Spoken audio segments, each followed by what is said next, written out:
प्यारे भगवन, पलक में भर के दिखा रहे हम,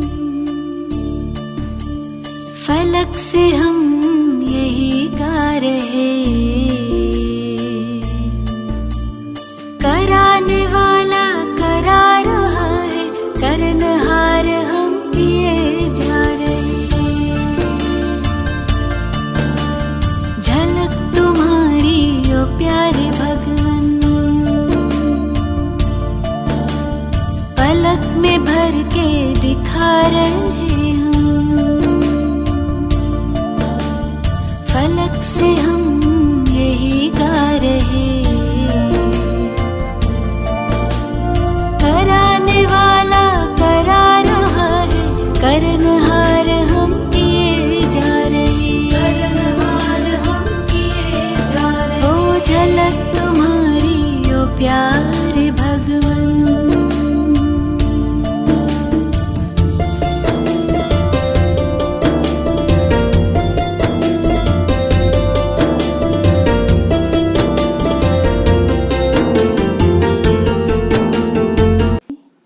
ओम शांति। आज 14 जुलाई 2022 है। मीठे प्यारे बाप दादा के आज के मधुर महावाक्य हैं। मीठे बच्चे, सब संग तोड़, मुझ एक बाप से योग लगाओ, तो तुम मेरी पुरी में आ जाएंगे। अंत मते सो गति हो जाएगी। प्रश्न है, जो साइलेंस की अवस्था में जाने का पुरुषार्थ करते हैं, उन्हें क्या अच्छा नहीं लगता? उत्तर है,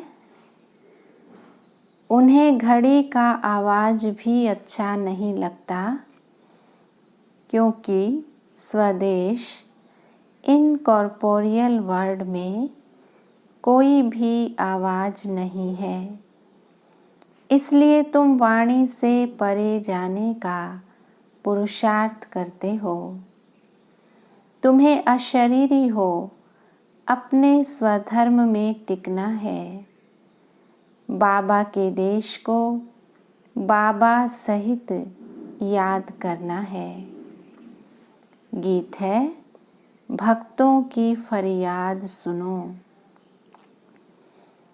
भगवान उवाच, यह है योग आश्रम, तुम यहाँ बैठे हो योग कमाने। यह परमात्मा तुम आत्माओं से इन ऑर्गन्स द्वारा बात कर रहे हैं।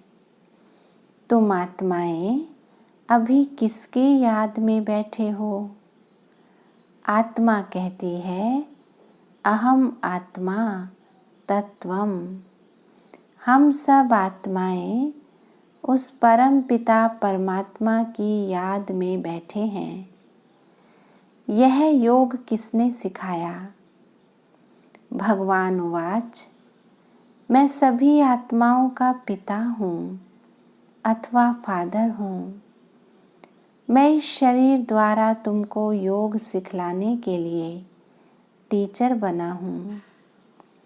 यह तो सहज समझाते हैं।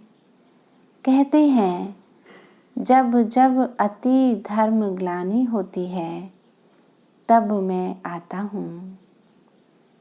यह वही कल्प पहले वाले महावाक्य अति साधारण शरीर द्वारा रिपीट हो रहे हैं।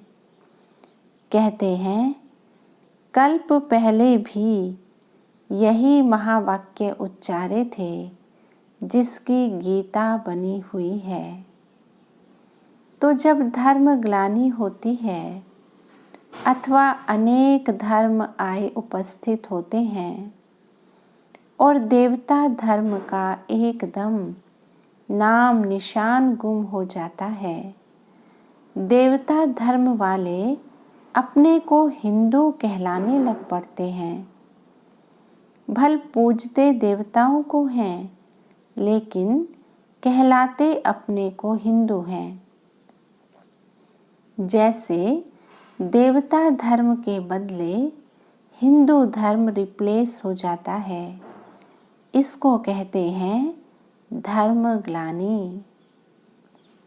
जब वह एक देवी धर्म का नाम निशान गुम हो जाता है, उसके बदले अनेक धर्म मठ पंथ निकल पड़ते हैं।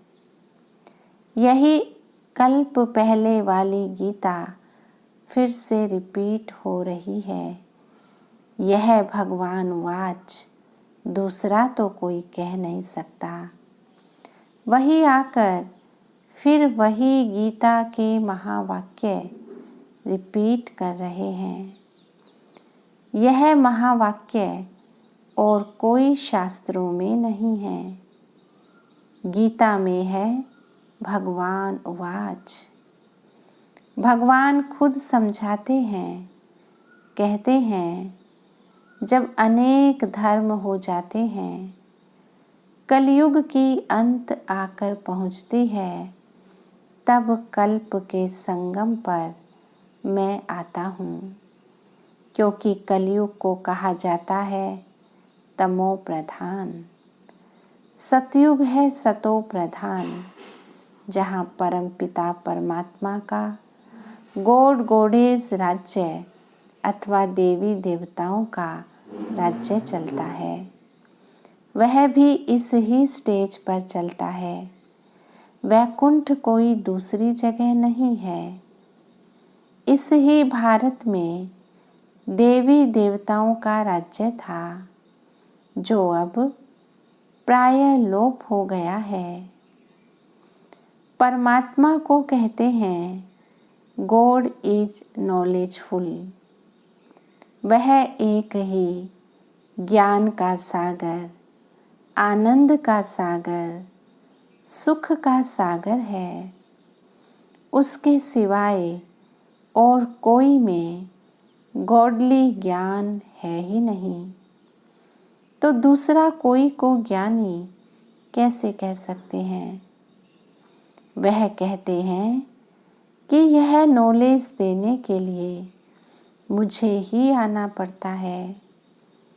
जब तक वह स्वयं आकर नॉलेज न देवे, तब तक कोई नॉलेजफुल बन नहीं सकता। इस गॉडली नॉलेज को ही फिलॉसफी कहा जाता है, जिससे आत्मा पावन बनती है। अब प्रश्न उठता है कि तुम यहाँ किस लिए आए हो। तुम कल्प पहले मुआफिक फिर से आए हो, गॉड से गॉडली नॉलेज प्राप्त कर पावन बनने के लिए। यह नॉलेज प्राप्त करने के लिए इस गॉडली स्कूल में ज्वाइंट होना पड़ेगा। दूसरा कोई तो गॉडली नॉलेज दे नहीं सकता। वो कहते हैं हम सब में गॉडली नॉलेज है। कौन सी नॉलेज है? कह देते ईश्वर सर्वव्यापी है। लेकिन परमात्मा कहते हैं कि यह मिथ्या ज्ञान है। मैं तो सर्वव्यापी नहीं हूँ। मैं तो जो हूँ, जैसा हूँ, तुम बच्चों के आगे प्रत्यक्ष होता हूँ। जब तक मैं अपना ज्ञान स्वयं आकर न सुनाऊं, तब तक मुझे कोई जान नहीं सकता और न कोई मेरे पास पहुंच सकता। इसलिए मुझे आना पड़ता है और मैं आता हूँ कल्प के संगम पर, बस। और जब मैं आता हूँ, तब यह ज्ञान देने वाले डॉक्टर ऑफ फिलॉसफी साधु महात्मा बहुत हैं। वह भी यही ज्ञान देते हैं कि हम सब परमात्मा हैं। अब एक तरफ कहते हैं परमात्मा एक है, दूसरी तरफ उन्हों की अनेक mateं। अब किसको मानना चाहिए? उन्हों को गॉड ने तो मत नहीं दी ना। एक तरफ है गॉड की एक मत, दूसरी तरफ इतनी अनेक mateं। तब परमात्मा कहता है, इतने सब अनेक मत को खलास कर एक मत स्थापन करने मुझे आना पड़ता है। कल्प कल्प का यह प्रोग्राम मेरा अनादि नुधा हुआ है। दूसरे किंग आदि का तो 8-10 दिन का प्रोग्राम रखते हैं, लेकिन परमात्मा का तो कल्प कल्प का प्रोग्राम अनादि गीता में नुधा हुआ है। ब्रह्मा के गुप्त वेश में ब्रह्मा तन में आकर कहते हैं कि मैं वही कृष्णपुरी स्थापन करता हूँ जहाँ होली गॉड गॉडेस, राजा रानी तथा प्रजा होते हैं। तो वह स्थापन कर फिर कृष्ण के रूप में वहाँ जन्म लेते हैं। यह तो बिल्कुल साफ बता रहे हैं बच्चे, अब वही गीता का एपिसोड रिपीट हो रहा है। मौत है सामने इसलिए सभी संग तोड़, मुझ एक परमात्मा से योग लगाओ, तो अंतमति सो गति होगी, तुम मेरी पुरी में आ जाओगे। परमात्मा इस तन में बैठ अपने बच्चे आत्माओं को कहता है, मीठे बच्चे, मैं अपने अनादि प्रोग्राम प्रमाण आया हूँ। अब विनाश सामने है, इसलिए मुझ बाप से योग लगाओ और सभी संबंधियों को भूल जाओ, अथवा सब दीवे बुझाकर एक दीवा जगाओ, तो मैं तुमको पापों से मुक्त कर अपने पास बिठा दूंगा। इस तन द्वारा स्वयं परमात्मा बोल रहे हैं। कैसा सहज समझाते हैं। कहते हैं, भल घर में जाकर योग लगाओ, वापिस तो सबको जाना है। ऐसे तो नहीं कि सिर्फ बूढ़े जाएंगे, बच्चे बच जाएंगे। देखो, जापान में बॉम्ब छोड़ा तो छोटे बड़े जानवर पंछी सब मर गए या सिर्फ बूढ़े मर गए? वह तो छोटी रिहर्सल थी। अभी तो बहुत इम्प्रूवमेंट हो रही है, देख रहे हो ना। बॉम्ब्स तैयार हैं, हिस्ट्री रिपीट अवश्य होगी। तो तुम मुझ परमात्मा को याद करो, दूसरा न कोई। जैसे मीरा को एक गिरधर ही याद था और सब लोक लाज कुल की मर्यादा छोड़ दी, वैसे ही तुम मुझ परमात्मा को याद करो। दूसरे जो मामा चाचा याद पड़ते हैं, उसका संन्यास करो। यह सब कलयुग के बंधन हैं। तुम मेरे से योग लगाने से ही मेरे से मिल सकते हो। जब अपने को बच्चा समझें, बाबा से योग लगाएं, तब वो खुशी आवे। लेकिन उल्टा योग लगाते तो वह खुशी नहीं आती। यहाँ बहुत आते हैं, कहते हैं हमारा मन वश नहीं होता, वह आनंद नहीं आता।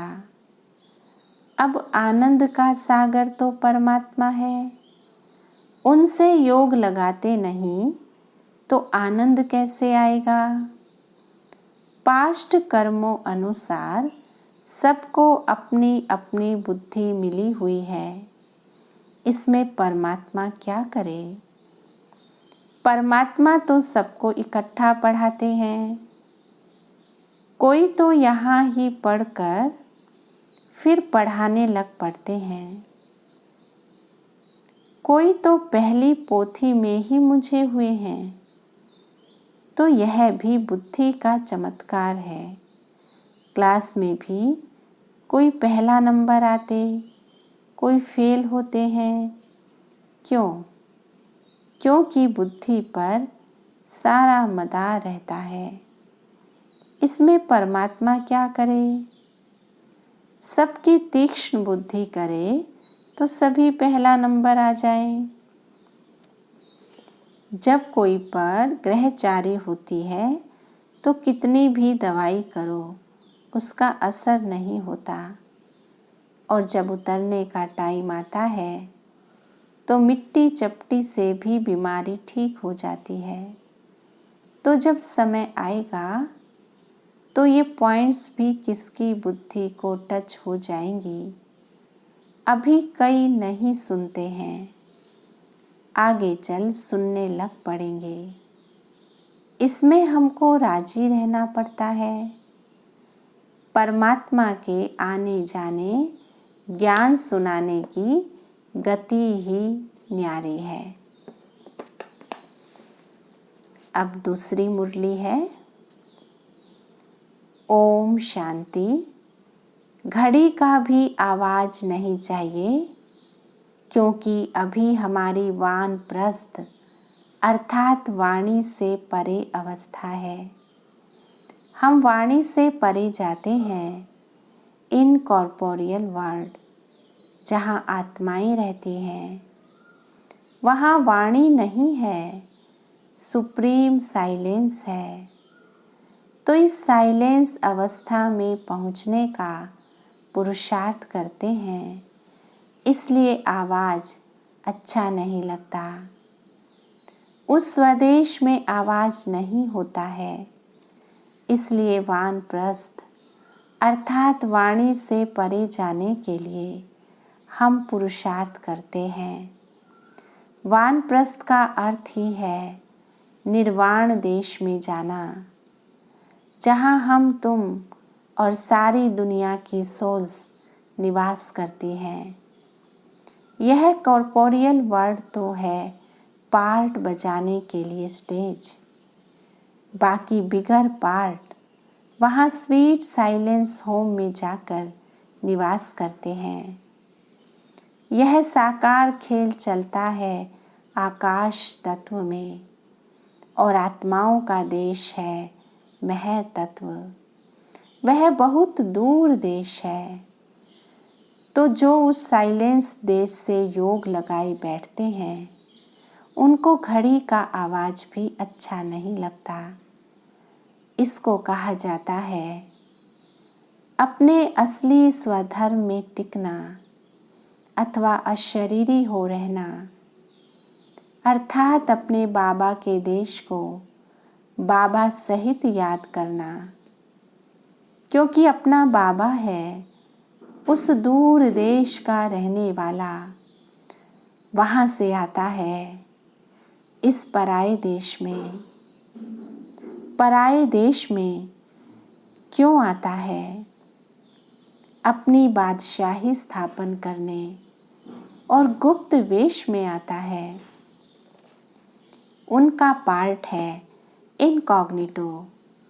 जैसे तुम्हारा ये पुराना शरीर है, ऐसे मुझे भी पुराने शरीर में प्रवेश कर इस पुरानी सृष्टि का विनाश और नई दैवी सृष्टि की स्थापना करने आना पड़ता है।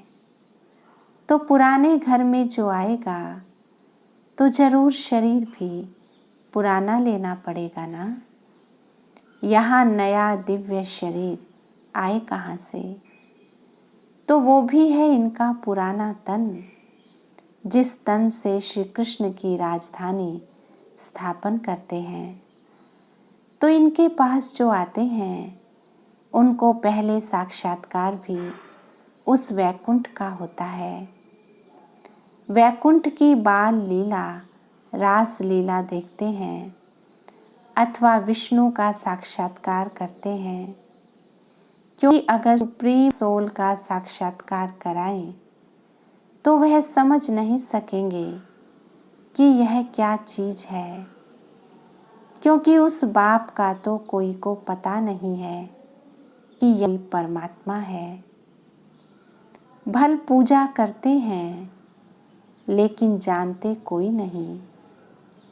वो तो कहते हैं परमात्मा सर्वव्यापी है, तो सब परमात्मा हो गए। बाकी शिवलिंग के ऑक्यूपेशन का तो कोई को पता नहीं कि यह हमारा परम पिता है, जो आकर स्थापना, विनाश, पालना करने अर्थ 3 रूप धारण करते हैं। वह तो इसी समय आकर अपना ऑक्यूपेशन बताते हैं और कहते हैं जिसको वैकुंठ की बादशाही का वारिस बनना हो वो यहाँ आकर मेरा बच्चा बने। मैं उनको संपूर्ण निर्विकारी बनाए अपनी राजधानी में ले जाऊंगा। यह आता ही है सभी मैली सोल्स को प्यूरिफाई बनाने। इससे प्रकृति भी पवित्र बन जाती है। वहाँ तो सोल्स भी प्योर, तो 5 तत्व भी प्योर होते हैं। है ही डिटी वर्ड, तो फिर क्या।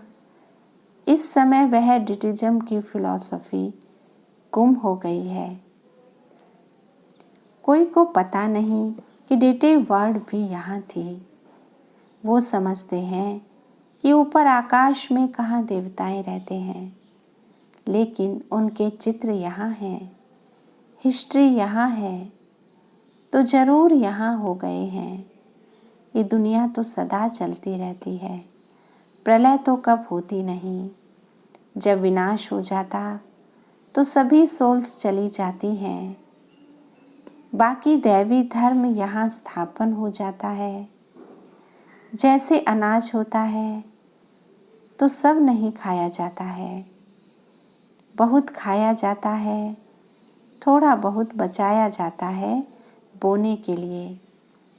नहीं तो बीज कहाँ से आवे। अगर प्रलय हो जाए तो अनाज भी खलास हो जावे, फिर बोने के लिए अनाज कहाँ से आवे जो दूसरा निकले। तो अनाज भी जैसे अनादि है ही, तो मनुष्य भी है ही। तो परमात्मा जैसे कुछ बीज बचाए बाकी सबको ले जाते हैं, जिससे फिर सृष्टि की वृद्धि होती है। बाप कहते भी हैं कि मैं अनेक धर्म विनाश कर एक धर्म स्थापन करता हूँ। ऐसे तो कहते नहीं कि मैं प्रलय कर देता हूँ।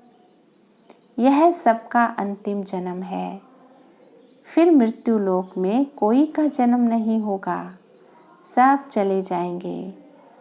उसमें थोड़े बीज बच जाते हैं, जिससे धीरे धीरे बढ़कर त्रेता के अंत तक 33 करोड़ देवी देवताएं होते हैं।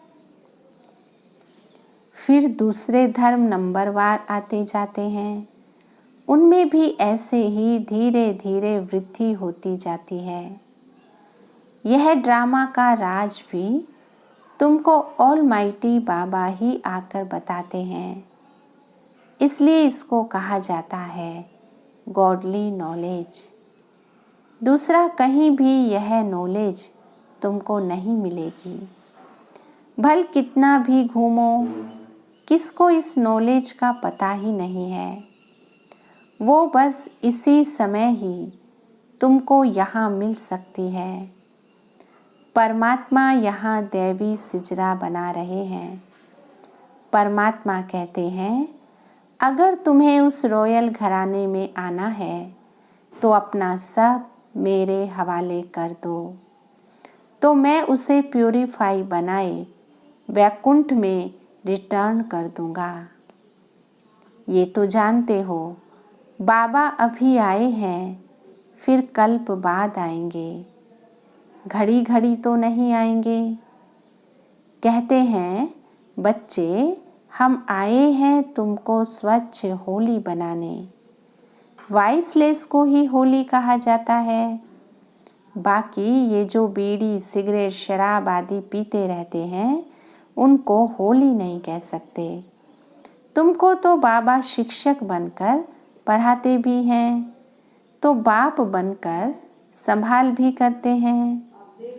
तुमको इनसे डबल आशीर्वाद मिलती है, गुरु की भी तो बाप की भी। दोनों का वर्षा तुम ले रहे हो।